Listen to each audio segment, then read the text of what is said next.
King Lir and Queen Eve had 4 beautiful children, a girl and 3 little boys named Fionnuala, Fiachra and Con. In the long summers, the children would get away from the kingdom and travel with their parents to the lake. They would bathe and cool off in the shallows and then lie in the sun, dreaming of their futures.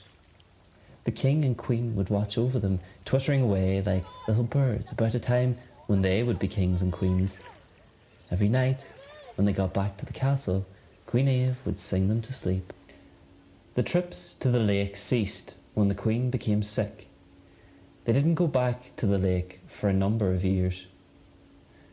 The children would sit by their mother's side every night before bed. One day, King Lir and his eldest daughter Fionnuala were sat by Queen Eve's bed late into the night when she took her last breath. King Lir was sad for a very long time, and with no queen by his side, he became lonely. With the loss of their mother, the children grew a little bit older, and sensing their father's sadness, they suggested he remarry.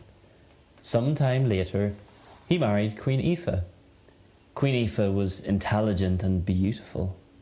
She would watch Fionnuala as she sang her mother's songs to her brothers, and King Lir would admire how much she watched over the children. However, what none of them knew was that Queen Aoife was a witch, and she was very jealous of Lir's love for his children and started to hate them. She would watch Fionnuala sing, and it would remind her that she would never hold the position in Lir's heart that his former wife did. One day, Queen Aoife announced that she had a surprise for the children. They were going to the lake.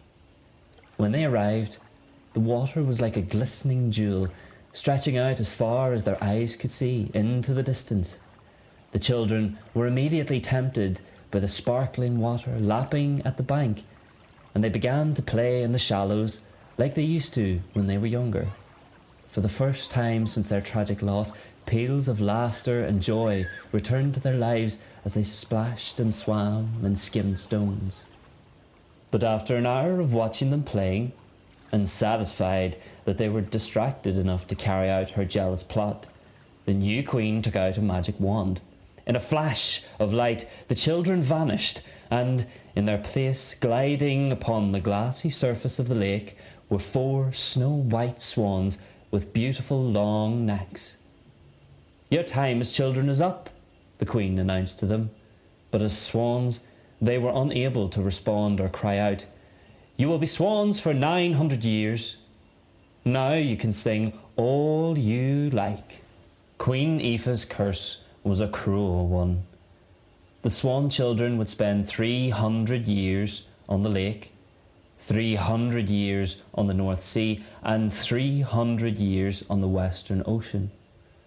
Only the sound of a bell would save them, and they would become human again. When King Lir realised what the queen had done, he banished her, but as much as he tried, he could not find anything or anyone who would reverse Aoife's curse. Every day he went to the lake and sat to hear his children singing. Years passed, and when he died, the swans carried on singing for their father. 300 years went by, and they flew to the North Sea, which was so stormy and wild, with waves as high as the castle walls, that they missed so much. Every day was as cold and desperate as the one before. Another 300 years passed, and they flew over Ireland to the Western Ocean. Luckily, the Western Ocean was warmer, and there were little islands where the swan children could rest on the soft grass. On dry land, they would sit and watch the sun set over the sea and sing quietly of their life as children together.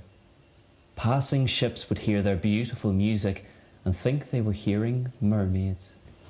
One day, they flew over a little island that had a tiny hut made of stones.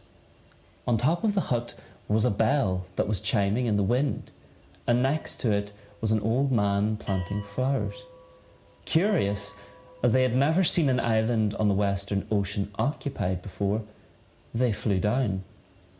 But as their feet touched the ground, something strange started to happen. The feathers fell from their wings and the webs on their toes receded. Fionnuala looked at her three brothers, who were now old men. The old man looked at the four of them sadly. He knew exactly who they were, the Children of Lir, from the old stories. But Fionnuala smiled and said, "Don't be sad. We've been flying and swimming for far too long. We'll be happy to rest here on your island." The old man smiled at the four children as they lay down on the green grass beside the hut with the bell. All the birds from the sea and surrounding islands, grateful for their music for so many years, flocked around them to sing them to sleep.